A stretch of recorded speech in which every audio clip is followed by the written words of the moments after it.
Assalamualaikum warahmatullahi wabarakatuh. A'udzu billahi minasyaitonir rajim. Bismillahirrahmanirrahim.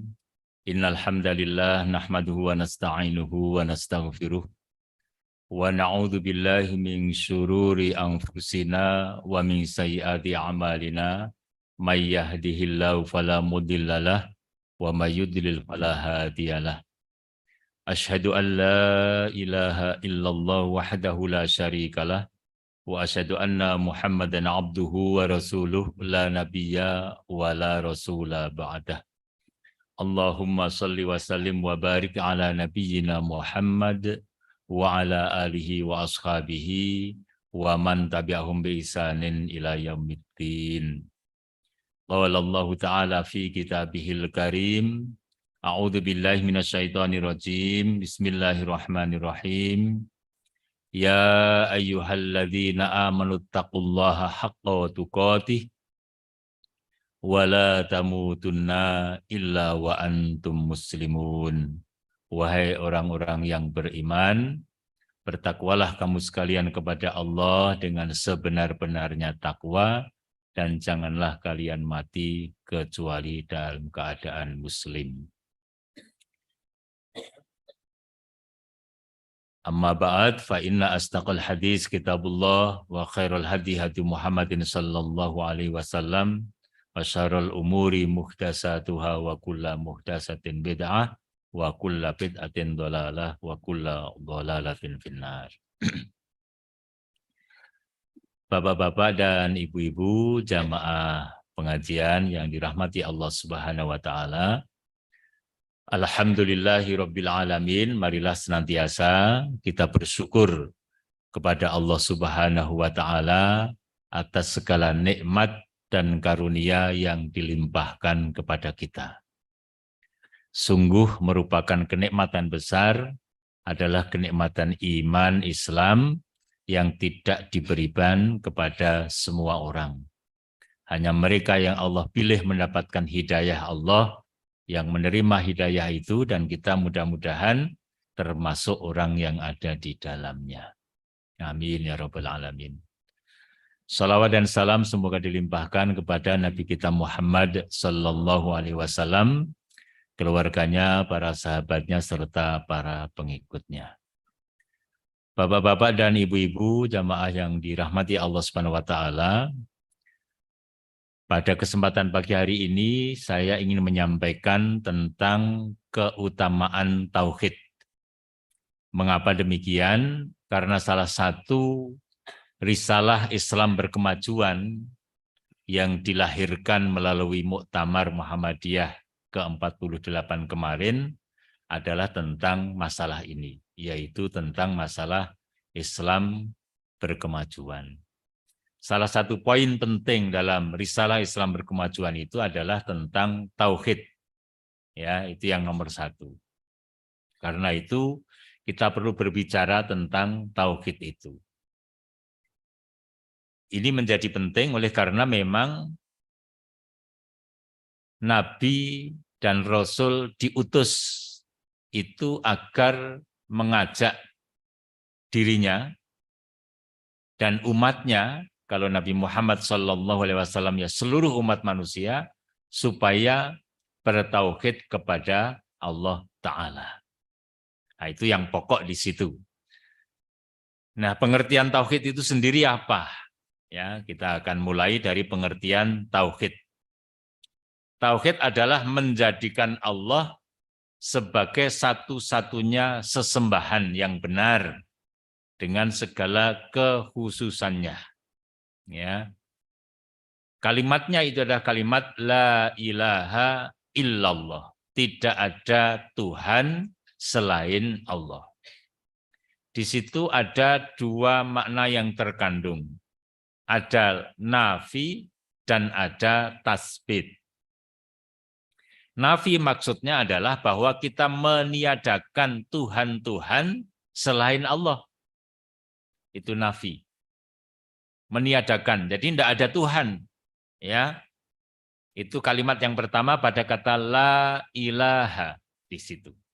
tetapi sekaligus ada tasbit, penetapan bahwa illallah, kecuali Allah. Itu. Sehingga dalam ucapan kita, lisan kita, ya, batin kita, pikiran kita harus meyakini sepenuh-penuhnya bahwa tidak ada Tuhan kecuali hanya Allah saja. Ini harus ditanamkan dalam kehidupan kita. Bahkan bayi yang lahir dari ibu-ibu kita semuanya, itu harus sudah mulai ditanamkan tentang nilai-nilai tauhid. Karena itu kita didik, kita besarkan mereka dalam keadaan tauhid. Yakni meyakini sepenuh hati, pikirannya, ya, lisannya, perbuatannya menunjukkan ke arah satu pemahaman bahwa tidak ada Tuhan selain Allah Subhanahu wa Ta'ala. Itulah pengertian tauhid. Nah, keutamaan orang yang bertauhid itu, yang pertama adalah mereka akan diberi rasa cinta kepada iman. Jadi orang yang bertauhid itu tumbuh di dalam dirinya rasa cinta kepada iman kepada Allah Subhanahu wa Ta'ala. Maka di situ saya tulis, orang yang mentauhidkan Allah, maka Allah akan menjadikan dalam hatinya rasa cinta kepada iman. Allah akan menghiasi hatinya dengan iman, serta Allah akan menjadikan di dalam hatinya rasa benci kepada sebaliknya, yakni kepada kekafiran. Kata kafir itu kalau dari sisi bahasa maknanya menutup, ya, hatinya tertutup dari iman. Nah, itu namanya kafir, gitu. Jadi kebalikannya. Nah, orang yang bertauhid itu rasa cintanya kepada iman itu tinggi. Bencinya kepada kekafiran itu juga tinggi. Mereka benci kepada kekafiran, kepada kefasikan. Kalau fasik itu melanggar aturan-aturan Allah. Ya, jadi ada aturan-aturan Allah yang kita sebut dengan syariat, dan syariat itu tidak berubah. Ya. Dari dulu sampai sekarang, sampai yang akan datang, syariat tidak berubah. Yang berubah itu adalah pemahamannya. Ya, kadang-kadang ulama yang satu dengan yang lain bisa berbeda karena kondisinya berbeda. Itu pemahamannya. Jadi iman akan hadir dalam diri seseorang yang bertauhid. Nah, tadi kita di awal sudah menyampaikan, mudah-mudahan kita termasuk orang-orang yang beriman itu, ya. Dan insya Allah kita yakin, karena memang harus yakin bahwa kita termasuk orang beriman. Gitu. Setiap hari kita mengucapkan kalimah la ilaha illallah, ya kan, melalui sholat. Pada saat at-tahiyat kita mesti mengucapkan asyhadu alla ilaha illallah, gitu kan. Nah, ini yang pertama. Di dalam surat Al-Hujurat ayat yang ke-7 Allah Subhanahu wa Ta'ala berfirman, wa alamu anna fikum Rasulullah lau yuti'ukum fi katsirin minal amri la'anittum walakinnallaha habbaba ilaikumul imana wa zayyanahu fi qulubikum wa karraha ilaikumul kufra wal fusuqa wal isyan ulaika humur rasyidun. Dan ketahuilah bahwa di tengah-tengah kamu ada Rasulullah. Dulu para sahabat hidup di tengah-tengah Rasulullah. Nah, sekarang ketika Rasulullah tidak ada, lantas siapa mereka? Ada para ulama yang disebut oleh Nabi sebagai warasatul anbiya, pewaris para nabi. Nah, di tengah-tengah kita itu ada para ulama. Dulu di tengah-tengah para sahabat ada nabi. Dan ulama itu adalah para pewaris nabi. Sekarang ada sunnah Rasulullah Shallallahu Alaihi Wasallam.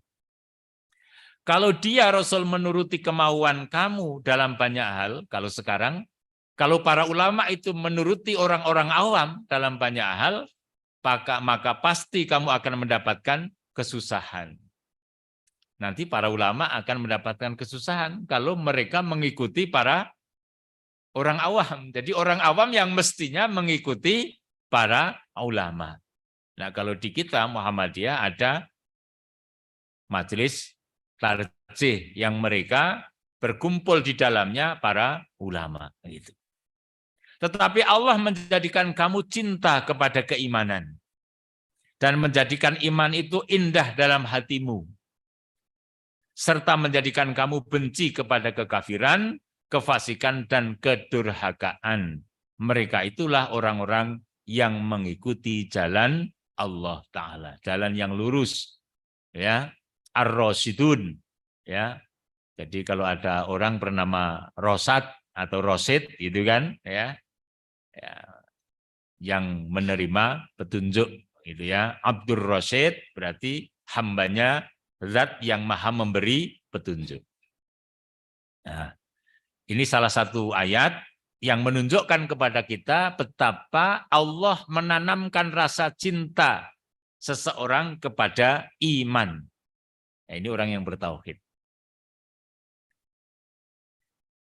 Karena itu kita ada usaha, ada upaya melalui kemampuan yang kita punya, hendaklah kita menuju kepada tauhid itu. Dalam segala perilaku kita, ucapan kita, ya, sehari-hari itu kita mengarah ke sana. Yang kedua, keutamaan orang yang bertauhid itu adalah mereka akan aman dan mendapatkan hidayah Allah Subhanahu wa Ta'ala. Di dalam surat Al-An'am ayat yang ke-82, Allah Subhanahu wa Ta'ala berfirman, alladzina amanu walam yalbisu imanahum bidzulmin ulaika lahumul amnu wahum muhtadun. Orang-orang yang beriman dan tidak mencampur adukkan iman mereka dengan kezaliman, di sini oleh para ulama dimaknai sebagai syirik. Jadi kezaliman itu dimaknai sebagai kesyirikan yang merupakan kebalikan daripada iman, ya, kebalikan daripada tauhid, maaf, kebalikan daripada tauhid. Jadi syirik itu menyekutukan Allah, mensepadankan makhluk Allah kepada Allah Subhanahu wa Ta'ala. Mereka itulah orang-orang yang mendapatkan rasa aman dan mereka mendapat petunjuk. Nah, ini surat Al-An'am ayat 82. Jadi orang-orang yang bertauhid kepada Allah, mereka akan mendapatkan rasa aman sekaligus mereka akan mendapatkan hidayah Allah Subhanahu wa Ta'ala. Bagaimana tidak merasa aman? Karena ada di dalam pikiran dan hatinya itu Allah tempat kita bergantung. Ya. Kalau kita sekarang ini begini, ya, dalam keadaan banyak teman, banyak handetulan, banyak saudara, mungkin ya merasa aman-aman saja. Tapi coba bayangkan ketika kita naik kapal di tengah-tengah lautan itu, apalagi kemudian di bulan-bulan Agustus sampai Desember ketika ombak begitu banyak, kita akan merasa nyalinya jadi kecil sekali. Betapa kita membutuhkan Allah Ta'ala. Ya, betapa kita seorang makhluk yang sangat kecil yang tidak berdaya. Coba bayangkan, apalagi tidak bisa renang. Ya, renangnya kayak batu gitu. Begitu masuk ke air langsung kelelem. Nah, itu kita akan merasa ngeri sekali betapa kita kecil. Ya, kalau belum pernah naik kapal, coba sekali-kali ikut nelayan ya. Kalau di sini ya di daerah Weleri sana begitu. Sekali-kali datang ke sana ikut nyebrang kira-kira 1 kilo maju sajalah gitu-gitu ya. Kita akan merasa ngeri betapa kita kecil sekali di hadapan Allah Subhanahu wa Ta'ala. Ya. Nah, tetapi mereka, mengapa para nelayan yang hidup di tengah-tengah lautan yang sedemikian ombaknya, mereka tetap punya keberanian? Tentu ada merasa aman karena punya Allah Ta'ala. Mereka yang tidak beriman kok juga berani. Nah, tentu ada sesuatu yang mereka yakini, ya kan? Apa keyakinan mereka kita tidak tahu. Tetapi bagi seorang beriman, keyakinannya adalah bahwa kita punya Allah Ta'ala. Jadi dalam keadaan apapun kondisi kita, meskipun tidak di lautan, di tengah-tengah kita ini, kan kita tidak tahu. Manusia ada yang dalam keadaan susah karena berbagai macam permasalahan, seakan-akan kita itu sendirian. Ya kan? Tetapi orang beriman, orang bertauhid, dia akan selalu ingat kepada Allah Ta'ala. Sehingga dia menyelesaikan semua persoalannya, mengadukannya kepada Allah Ta'ala. Sehingga tidak akan ada orang beriman, bertauhid, bunuh diri, putus asa, tidak ada. Ya, hanya orang-orang kafir saja mereka yang berputus asa dari rahmat Allah. Itu tersebut di dalam surat Yusuf ayat 87. Jadi orang-orang yang beriman itu tidak akan pernah putus asa dari rahmat Allah. Nah ini, jadi orang bertauhid itu aman, perasaannya itu aman. Kenapa ya? Tadi dia memiliki Allah Subhanahu wa Ta'ala yang dengan kepunyaan itu dia mengadukan segala macam persoalan hidupnya kepada Allah. Dan Allah akan menyelesaikannya. Tentu ini keimanan ya. Sehingga harus yakin, saya yakin-yakinnya. Kalau nggak yakin ya namanya keimanan itu yakin. Panjenengan mengikuti sebuah bis dalam perjalanan. Tapi tidak percaya pada supirnya. Perasaannya ada seperti was-was saja. Lelek begini, lelek begitu gitu kan ya. Mau nyalip gemetar. Gitu kan. Jadi selalu karena tidak yakin penuh. Tapi kalau yakin sudah pasrahlah kepada supirnya karena dia sudah ahlinya. Kita menjadi tenang, mungkin tidur nyenyak di dalam bis itu, gitu kan?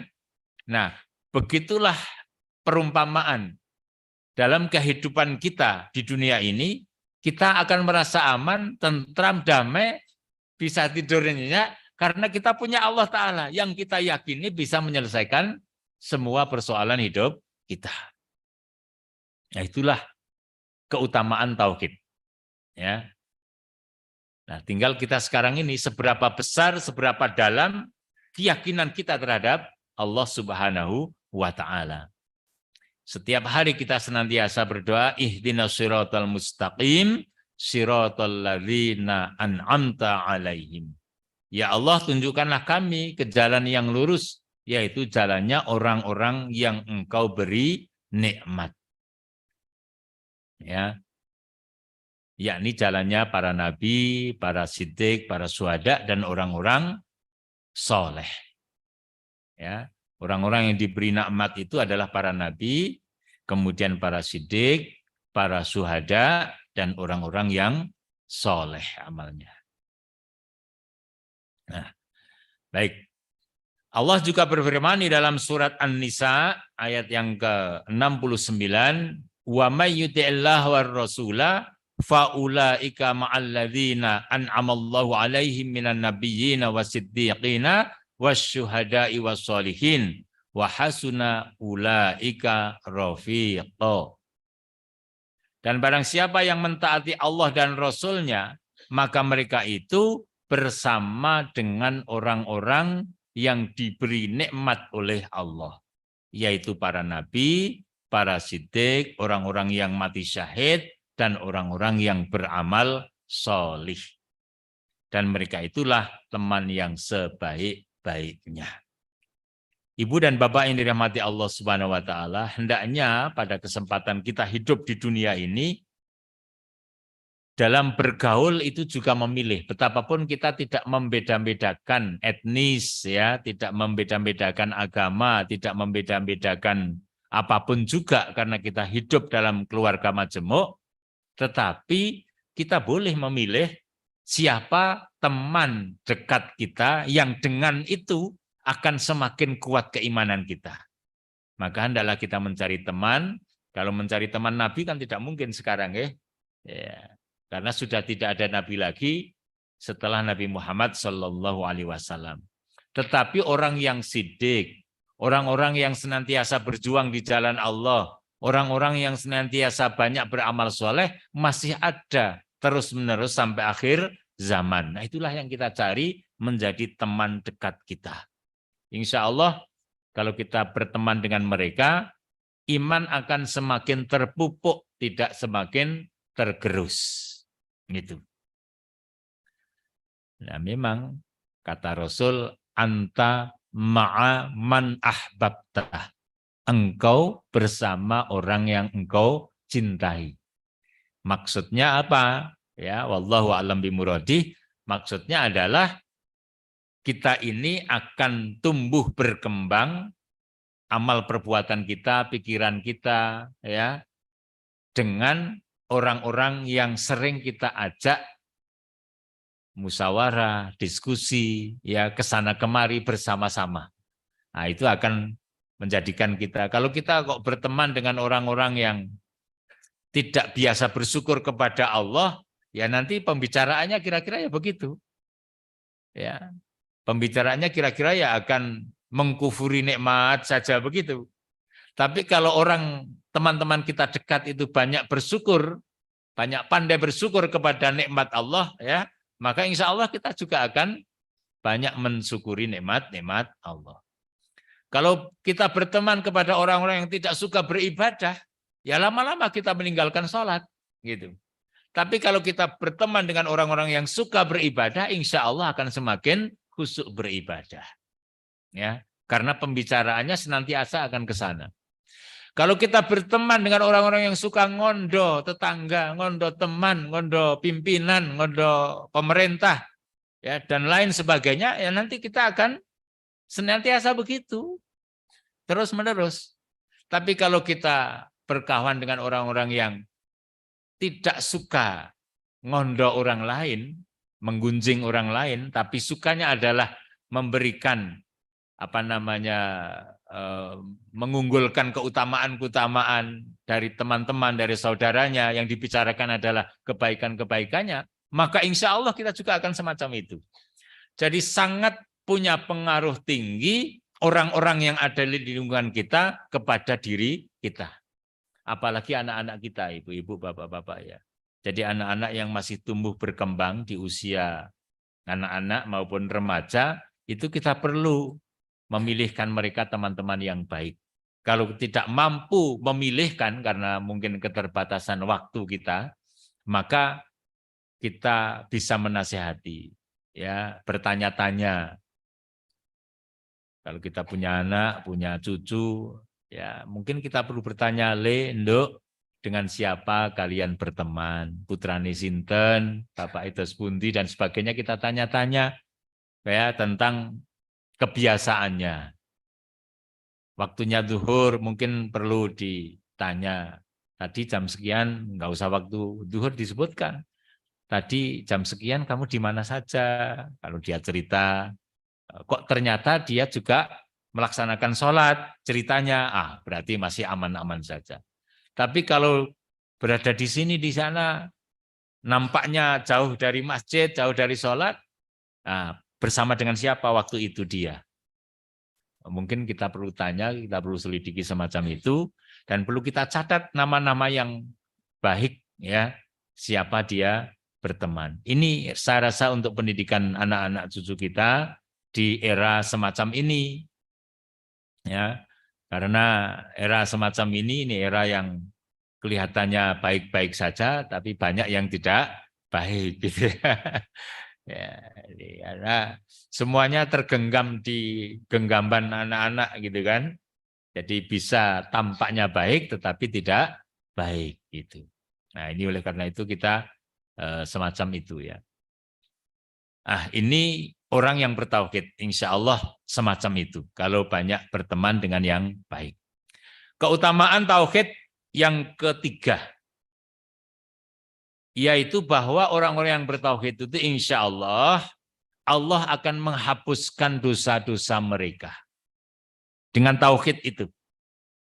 Ya, Rasulullah Shallallahu Alaihi Wasallam dalam sebuah hadis qudsi menyampaikan bahwa Anas bin Malik radhiyallahu anhu ia berkata, aku, yakni beliau ini mendengar Rasulullah Shallallahu Alaihi Wasallam bersabda, Allah yang Maha Suci dan Maha Tinggi berfirman, wahai Bani Adam, seandainya engkau datang kepadaku dengan dosa sepenuh bumi, dosa yang sangat banyak. Kagungan dosa nomor berapa Bapak Ibu?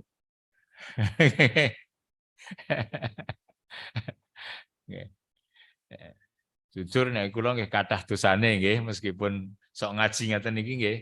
Jenenge menungso nggih. Nek cara kirata basa Jawa menus-menus kakean dosa gitu. Kirata basa niku nggih. Kathah dosanipun sok ngaru-arui wong, sok nesu wong ora ngerti jundrunge, ora ngerti sebabe ngaten nggih. Ujuk-ujuk nesu karo si A, si B ning janjane ora ngerti apa sebabnya aku kok nesu. Nah, itu dosa, ya, perbuatan dosa. Sedangkan engkau ketika mati tidak menyekutukan Allah. Jadi seandainya datang kepadaku seorang hamba, seorang anak Adam, datang kepada Allah, itu membawa dosa yang sangat penuh gitu, tetapi tidak menyekutukan Allah, tidak syirik. Ya, maka pasti aku akan berikan kepadamu ampunan sepenuh bumi pula. Jadi Allah berfirman semacam itu dalam hadis qudsi. Jadi seorang hamba yang datang kepada Allah dengan penuh dosa, tetapi dia ini meninggal dunia tidak dalam keadaan syirik kepada Allah, maka Allah mengampuni dosa-dosanya. Ya. Maka kita harus menjauhi syirik. Syirik itu kebalikan daripada tauhid. Artinya kita mati harus bertauhid kepada Allah. Sehingga ada kalimat yang lain, man akhiru kalamihi la ilaha illallah dakhalal jannah. Barang siapa yang akhir kalimatnya hidup di dunia ini, meninggal dunia dengan mengucapkan kalimat la ilaha illallah, atau dia meninggal dalam keadaan bertauhid kepada Allah, maka dakhalal jannah, dia masuk surga. Jadi kita betul-betul berupaya supaya tidak terjatuh kepada kesyirikan. Nah, ini yang penting. Ya, syirik itu kan banyak sekali ya, jenis-jenisnya syirik itu banyak sekali. Nah, kita jauhi. Jangan pernah merasa punya rezeki karena pekerjaan kita, karena ilmu kita, karena kepandaian kita.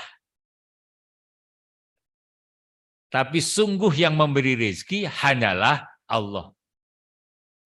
Kepandaian kita, kepintaran kita, pekerjaan kita, hanya sarana saja yang Allah berikan.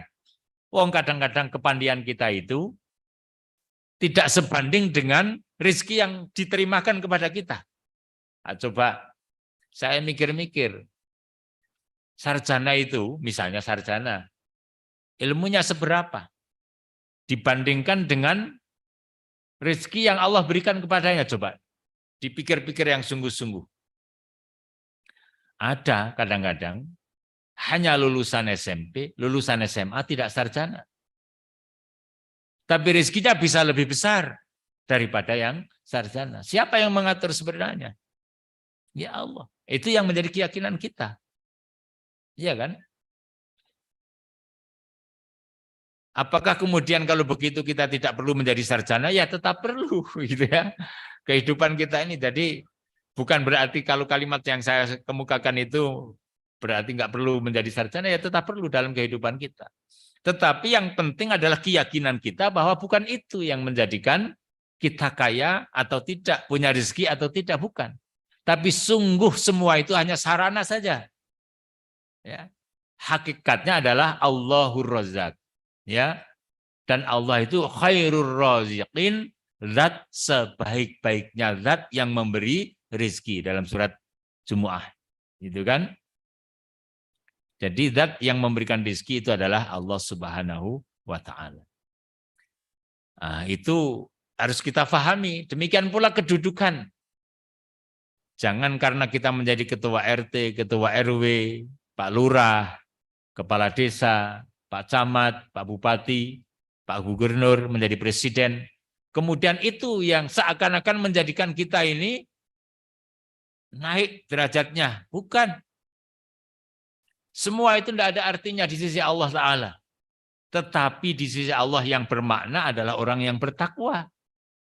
Inna akramakum indallahi atqakum. Dan itu ditopang oleh ilmu dan iman. Ya, yarfa'illahu alladhina amanu minkum walladhina utul ilma darajat. Jadi ditinggikan derajatnya itu karena imannya, karena ilmunya. Adapun seorang bupati dia juga beriman, dia juga berilmu, tentu akan menjadi lebih terhormat. Ya kan? Ya, tetapi sesungguhnya kalau dia tidak memiliki iman, tidak memiliki ilmu, betapapun menjadi seorang penguasa, ya di hadapan Allah tidak ada artinya sama sekali. Demikian pula di hadapan orang-orang beriman. Nah, jadi karena itu, hendaklah kita menjadikan patokannya itu semacam itu. Maka orang beriman cinta ilmu, cinta keimanannya. Dia akan menggali bagaimana supaya imannya semakin tumbuh berkembang, dia akan menggali pula bagaimana supaya ilmunya juga tumbuh berkembang. Sehingga tidak ada saat berhenti untuk mencari ilmu.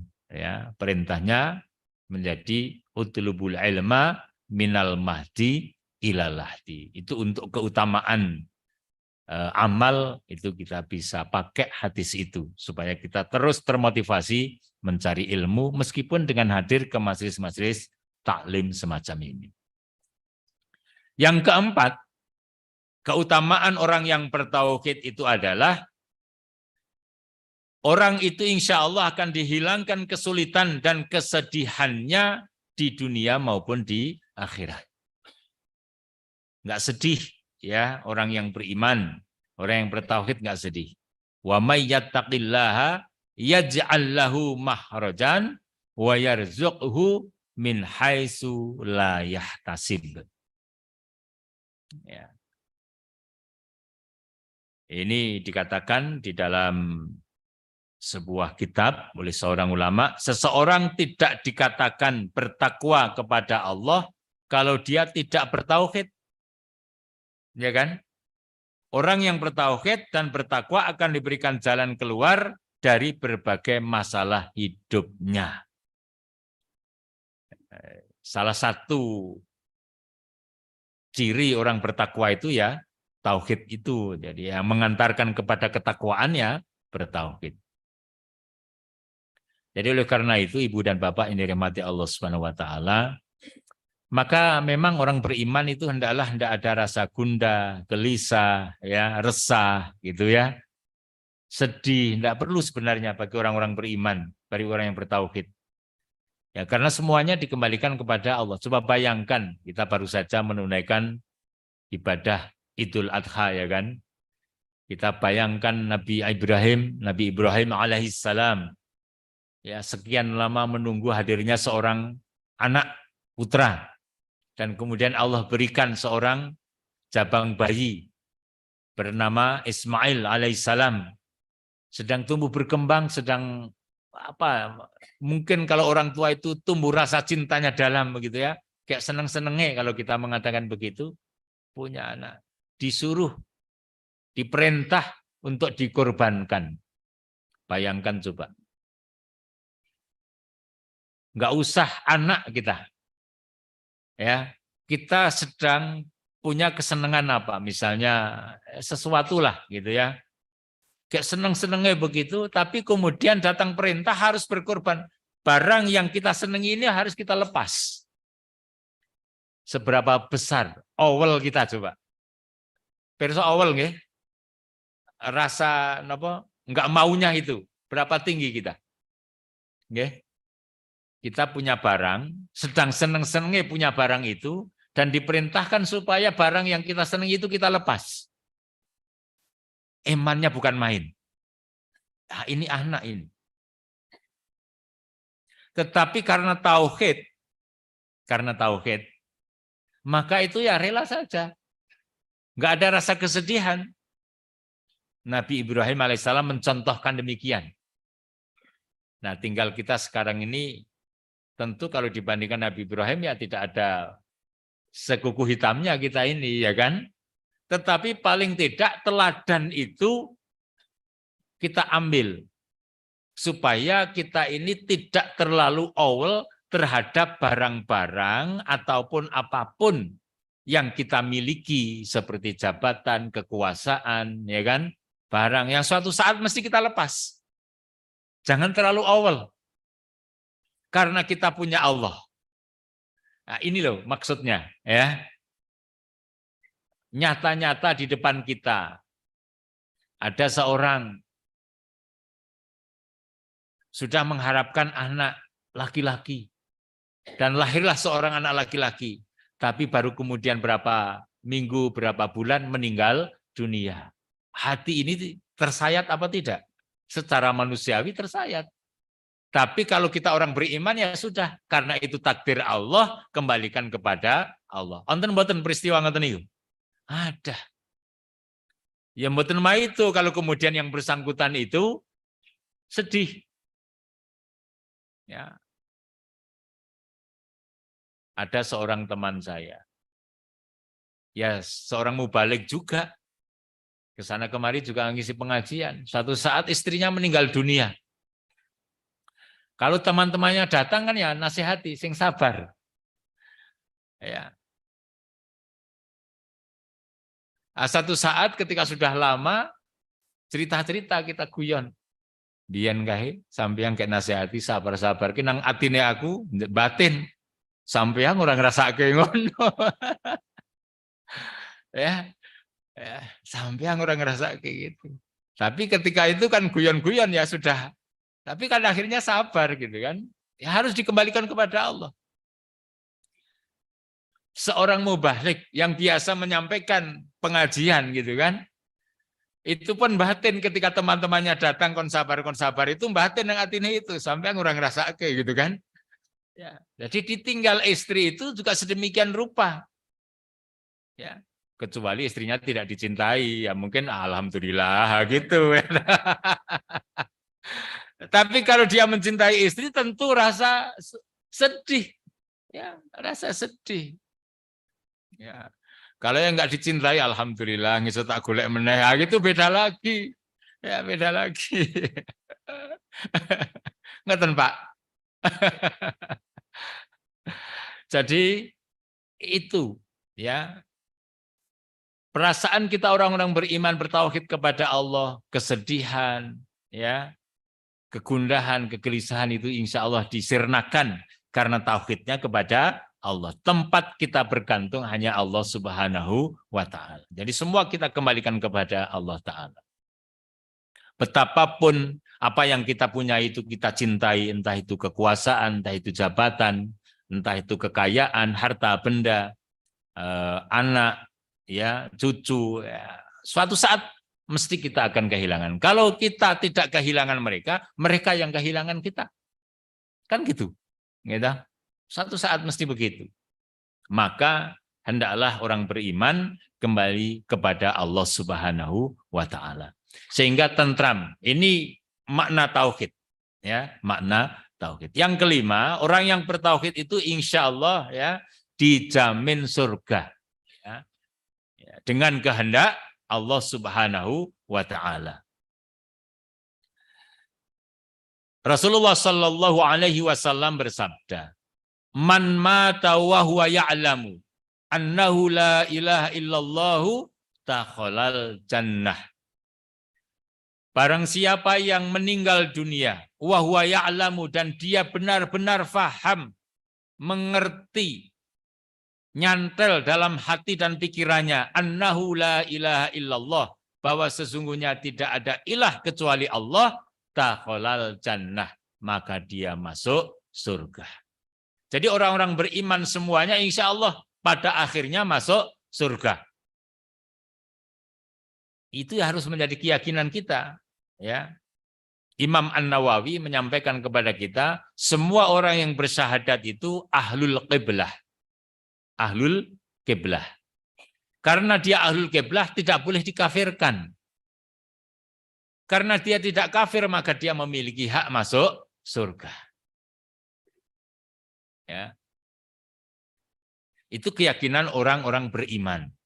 Keyakinan kita sebagai orang-orang yang beriman kepada Allah Ta'ala.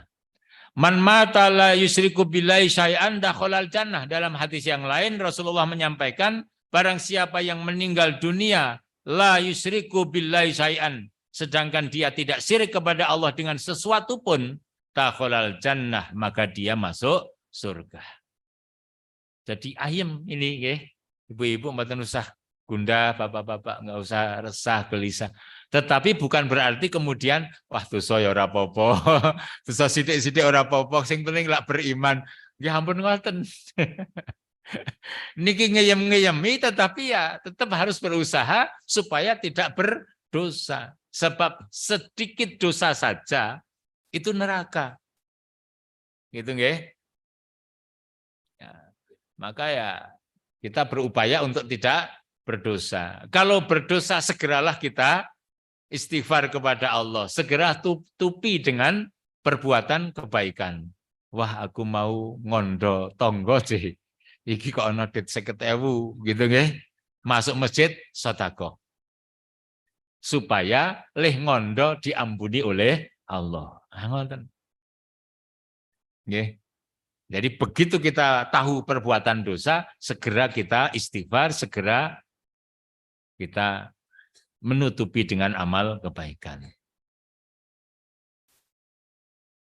Wah, tadi saya kok jewer-jeweri putu ngaten kita. Padahal putu niki ya sajane ora salah ya, ming salah sithik, merasa berdosa, ngesuk Senin tak poso gitu ya. Ya, lah itu.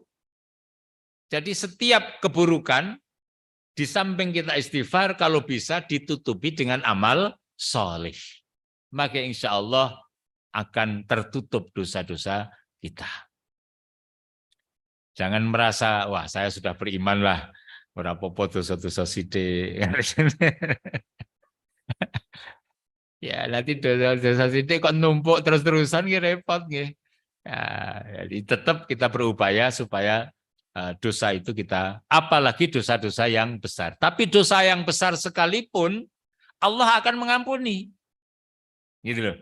Kalau kita memang mau betul-betul bertaubat kepada Allah, meskipun dosa besar. Contohnya dosa besar apa?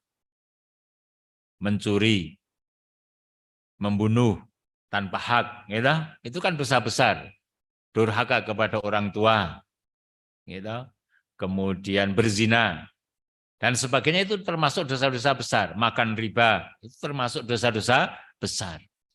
Kalau kemudian kita kok pernah melakukan itu, maka ya kita tetap banyak istighfar kepada Allah dan menutupi. Wah, karena ini dosa besar ya ojo ming 50.000 lih sedekah. Kalian kira saya punya uang 5 juta, akan saya wakafkan 5 juta. Ya Allah, saya dulu pernah membentak ibu saya di waktu remaja. Sekarang saya sadar itu dosa saya, sementara ibu sudah tidak ada. Ampunilah dosa saya ya Allah, dan uang 5 juta ini saya infakkan untuk masjid. Mudah-mudahan begitu, dengan begitu Allah mengampuni dosa kita. Membentak orang tua itu kan dosa besar. Ya kan? Ya, maka kita mungkin dulu ya, kalau sekarang mudah-mudahan kita tidak, ya, setelah punya, ini harus beda orang yang mengaji dengan yang tidak mengaji, ya. Jadi sok ngaji nih kok suka membentak orang tua, nggak boleh, harus beda. Kalau tidak pernah mengaji kok membentak itu rada wajar. Ning sok ngaos kok tasnya membentak orang tua, jangan. Gelendengi orang tua, jangan, nggih. Ya, jangan. Biasanya orang yang sepuh itu suka digelendengi yang muda-muda. Ya, Wah, ibu ini ngene ya, nglendengi kalih kakake, kalih adike. Nglendengi wong tuane dhewe. Nah, itu jangan sampai ya, jangan sampai. Segeralah yang 5 juta itu dilepas gitu untuk sedekah, nutupi leh nglendengi bapak dan ibunya. Jangan awal nanti keburu meninggal dunia. Jangan awal bahasan meninggal dunia kayak gelo. Ning gelo sudah di alam kubur, sudah nggak bisa balik lagi. Jangan menunggu ya, sekarang gitu. Ya, tetap sekarang. Punya uang apapun gitu. Dulu pernah. Oh, dulu saya waktu remaja begini-begini banyak dosa.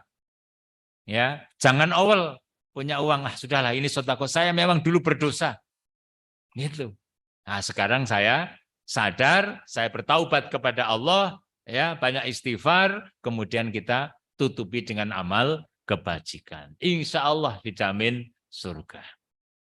Ya, ini man mata wa huwa ya'lamu annahu la ilaha illallah dakhalal jannah.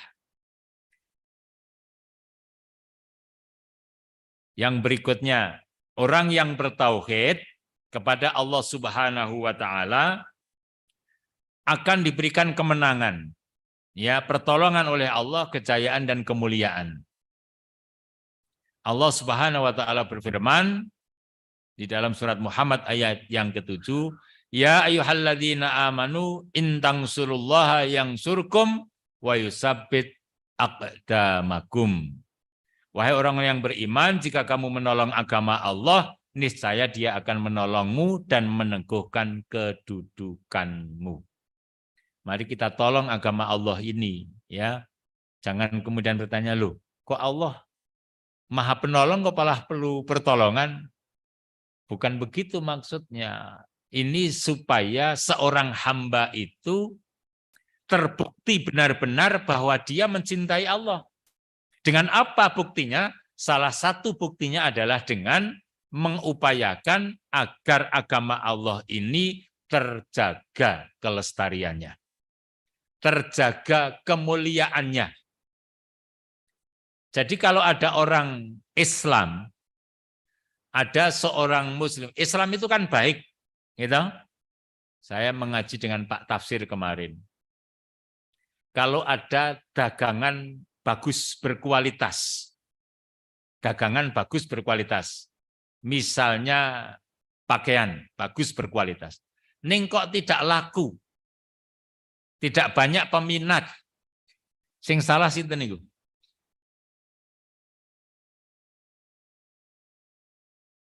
Sing salah sinten? Hah? Sing dodolan nggih? Sing dodolan. Islam ini baik, Islam ini mulia. Islam itu mengajarkan kemuliaan-kemuliaan. Tetapi kok banyak orang tidak suka Islam. Buktinya apa? Orang Islam semakin sedikit di Indonesia, sementara yang lain justru semakin banyak. Berarti dagangan Islamnya tidak laku. Sing salah sinten niku? Nah, sing dodolan. Orang-orang Islam niku. Contohnya nopo? Islam itu mengajarkan kebersihan. Ning tapi banyak orang-orang Islam yang tidak bersih, ya. Dirinya tidak bersih, lingkungannya tidak bersih, sekolahannya tidak bersih, masjidnya tidak bersih, kolahnya tidak bersih. Kemarin Pak Tafsir di Temanggung itu ngaji ngoten. Ngajinya itu karena pemahaman fikih tentang toharoh, kesucian, bersuci, gitu. Setiap kitab fikih itu kan selalu mendahului dengan toharoh.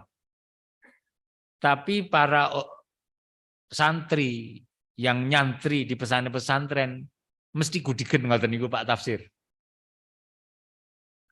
Niku zaman biyen, gitu. Nganti ana kalimat nek urung gudigen urung utama. Les dadi santri, ngoten niku nggih. Lah ini mengajarkan toharoh, tetapi kok tidak bersih. Sebab kolahnya dipahami asal sudah 2 kolah, sudah cukup. Ya 1-2 kolah airnya berhenti, ya untuk wudhu bersama, untuk nyuci bersama, untuk mandi bersama. Akhirnya keringetan bermacam-macam, campur jadi satu. Meskipun sah secara syariat, tapi tidak baik dari sisi kesehatan. Nah, kita hadir menjadikan air mengalir, ada keran. Nah, airnya tetap jernih, kita wudhu juga sah, tetapi tetap sehat. Nah, harusnya begitu. Nah, niku. Ini cara menjaga agama Allah gitu loh. Ya, cara menjaga agama Allah, melestarikan agama Allah, berdakwah yang baik. Jadi masjid-masjid kita ini harus bersih. Lingkungan kita, rumah kita, niki tiang-tiang ingkang ngaos niku harus ada bedanya dengan yang tidak ngaos. Rumah kita harus tampak lebih bersih daripada tetangga yang tidak pernah ngaji. Wong pancen nek wong ngaji ke ya beda kok ya. Ya umahi arsi, perainane ya arsi gitu kan. Kalau jajaran ki ya kita rada wangi ora mambu keringat. Nek sholat bareng-bareng dalam shaf itu tidak terganggu gitu kan. Allahu Akbar, itu kecut banget gitu kan. Donge mau konsentrasi ihdinas siratal mustaqim itu malah kok kecut temen tau gitu tadi. Jadi berbeda nih. Jadi konsentrasinya khusyuknya jadi nah, jangan sampai kita menjadi orang yang diemoi karena kecutnya kita. Okay. Jadi ya meskipun ibu-ibu ya tidak harus wangi semerbak bunga mawar, bunga matahari, bunga melati ya kita tidak terlalu semerbak itu enggak, tetapi tidak berbau kecut, ngaten nggih. Ya beda nek kecutnya itu kok lemon tea ya, ini kok rada kecut-kecut asem sing rada enak ngaten kita. Ning nek niki kok kayane persan sing mboten. Nah, ini kita buktikan. Jadi Islam itu harus membuktikan kehadirannya sebagai ya'lu wala yu'la alai. Ya, yang tinggi tidak ada yang melebihi. Keutamaannya itu betul-betul utama. Orang yang suka mengaji tampak beda. Buktikan ini nanti, rumah kita memang harus lebih bersih. Ya. Bersih itu tidak mewah. Karena mewah beda dengan bersih. Gitu loh. Tidak perlu kemudian wah tak cat baru kayak masjid ini tadi saya masuk tampilannya masjid baru gitu. Tidak harus selalu begitu, tetapi bersih. Jadi kita masuk itu rasanya damai, aman gitu kan, nyaman gitu. Itulah Islam. Jadi piantun ingkang remen ngaos majelis taklim ngoten iki memang tampak berbeda. Segede malih nggih. Orang yang ketujuh, keutamaan tauhid adalah orang-orang yang bertauhid itu akan diberi kehidupan yang baik di dunia maupun di akhirat. Jadi tidak perlu khawatir. Allah berfirman, "Man 'amila shalihan min dzakarin aw unsa wa huwa mu'minun falanuhyiyannahu hayatan thayyibah wa lanajziyannahum ajrahum bi ahsani ma kanu ya'malun." Barang siapa yang mengerjakan amal soleh, baik laki-laki maupun perempuan, sedangkan dia orang beriman, maka pasti akan kami berikan kepadanya kehidupan yang baik dan akan kami beri balasan kepada mereka dengan pahala yang lebih baik dari apa yang mereka kerjakan. Jadi ini satu janji Allah Ta'ala dan kita yakin, seyakin-yakinnya lahir dan batin. Pasti kalau kita beriman kepada Allah, kita beramal soleh, dalam keadaan kita beriman itu, Allah akan memberikan kebaikan. Ya, hal jazaul ihsan ilal ihsan. Setiap kebaikan sekecil apapun, Allah akan memberikan balasan kebaikan. Bahkan berlipat ganda. Ya, ini saya rasa yang penting sekali Ibu dan Bapak. Kemudian yang ke-8, orang yang bertauhid akan dapat tercegah, insya Allah ya. Jadi orang yang bertauhid itu mencegah seorang muslim dari kekal di dalam neraka. Tadi sudah kita sampaikan, insya Allah semua orang beriman pada akhirnya akan masuk surga. Ya, yadkhulu ahlul jannah al jannata wa ahlun nar an-naro. Summa yaqulullahu ta'ala. Gitu kan? Akhriju man kana fi qalbihi misqalu habbatin min khardalin min iman. Orang-orang yang mestinya masuk surga semuanya sudah masuk surga. Orang-orang yang mestinya masuk neraka sudah semuanya masuk surga. Kemudian Allah berfirman, ini nanti di hari akhir, ya, di hari akhirat sana. Allah berfirman, akhriju, keluarkanlah. Mangkana fi qalbihi misqalu habbatin min khardalin min iman. Orang yang di dalam hatinya terdapat sebiji sawi iman. Jadi orang yang mestinya masuk surga sudah masuk, yang masuk neraka mestinya sudah masuk. Kemudian Allah masih berfirman, orang yang di dalam hatinya masih ada iman, meskipun kecil, sekecil-kecilnya, maka keluarkanlah dia dari api neraka.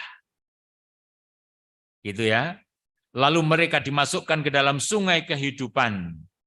Ya, mereka dikeluarkan, tubuh mereka hitam, kemudian mereka dimasukkan ke dalam sungai kehidupan, maka tubuh mereka menjadi sebagaimana tumbuhnya benih yang berada di pinggiran sungai. Ya, begitu cepat perkembangannya. Tidaklah engkau perhatikan bahwa benih itu tumbuh berwarna kuning dan berlipat-lipat.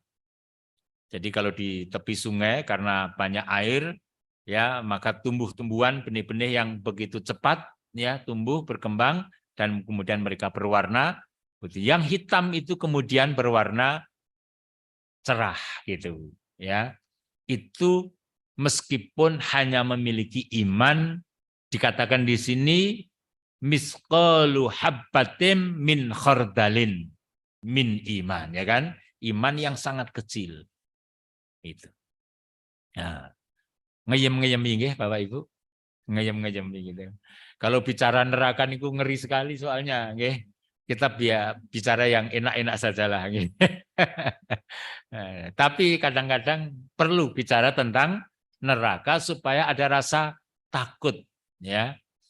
Yang kesembilan, orang yang tauhid, yang ikhlas, maka amal yang sedikit akan menjadi yang banyak. Ya, Allah berfirman, "Alladzi khalaqal mauta wal hayata liyabluwakum ayyukum ahsanu amala wa huwal azizul ghafur." Ya.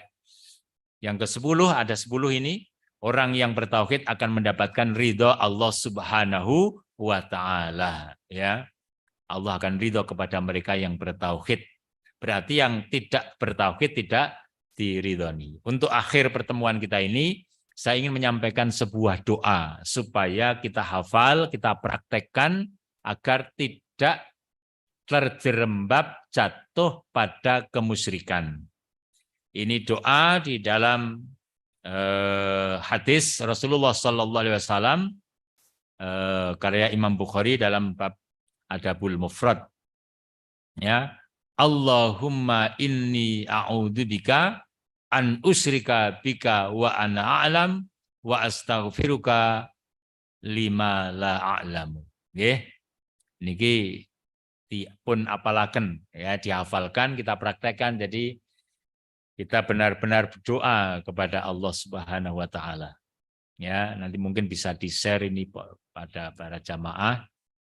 Ya, Allahumma inni a'udzubika an usyrika bika wa ana alam wa astaghfiruka lima la alam. Monggo kita baca bersama-sama nggih 3 kali nggih. Sekaligus kita khusyuk berdoa supaya Allah menghindarkan kita dari perbuatan syirik. Bismillahirrahmanirrahim. Allahumma inni a'udzubika an usyrika bika wa ana a'lamu wa astaghfiruka lima la a'lamu. Allahumma inni a'udzubika an usyrika bika wa ana a'lamu wa astaghfiruka lima la a'lamu. Allahumma inni a'udzubika an usyrika bika wa ana a'lamu wa astaghfiruka lima la a'lamu. Mugi-mugi apal, dipun fahami artosipun, dipun resapi, dan kita amalkan. Ya, kalau pagi hari kita berdoa juga dengan ini, sore hari juga berdoa dengan ini. Mudah-mudahan betul-betul Allah menjauhkan kita dari syirik. Ya, karena syirik itu di tengah kita ini ya seperti semut merayap, ya.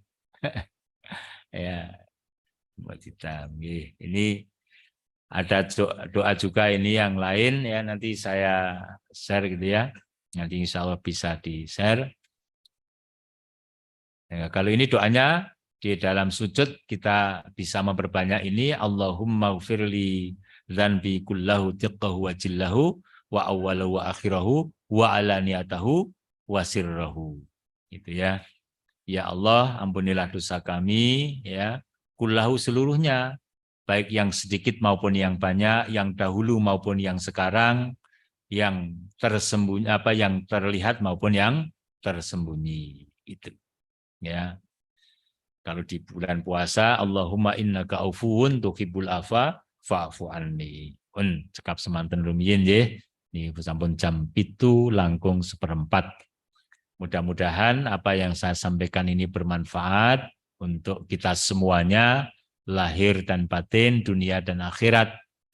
Kita amalkan, mudah-mudahan kita termasuk orang-orang yang betul-betul bertauhid kepada Allah Subhanahu wa Ta'ala. Kalau matur datang panjenengan, orang yang suka mengaji harus berbeda dengan orang yang tidak suka mengaji. Ya, ada tanda bedanya.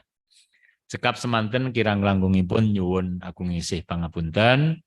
Kita pungkasi kanthi subhanakallahumma wa bihamdika asyhadu an la ilaha illa anta astaghfiruka wa atubu ilaik wa akhiru da'wana alhamdulillahirabbil alamin. Assalamualaikum warahmatullahi wabarakatuh.